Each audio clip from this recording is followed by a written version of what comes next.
My brother and his friends, they used to set up LANs in the kitchen. So one night they were playing this game called StarCraft, and it was this 2D game, and it looked terrible, and there were tiny units going around. And I had no idea what it was and how the game worked at all. They would play this game called Phantom, and so it was casual enough that they let me play with them some nights. I always thought the game was interesting because of all the pretty colors.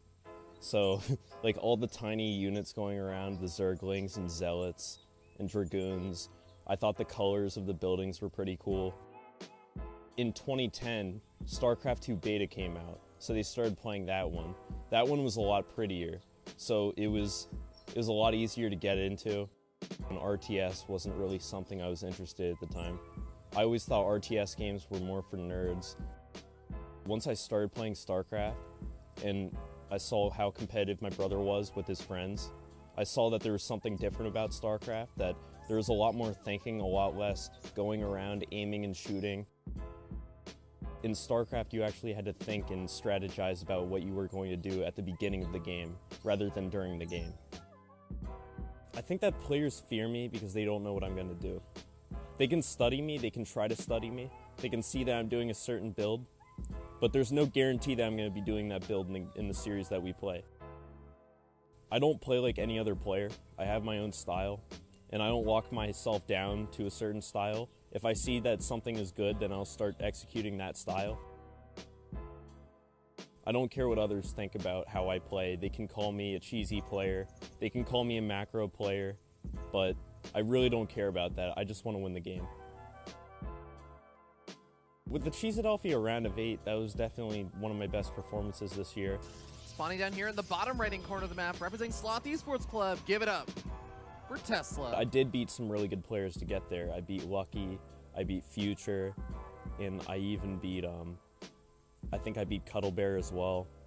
But ultimately I lost to Masa, and I took the first game off of him.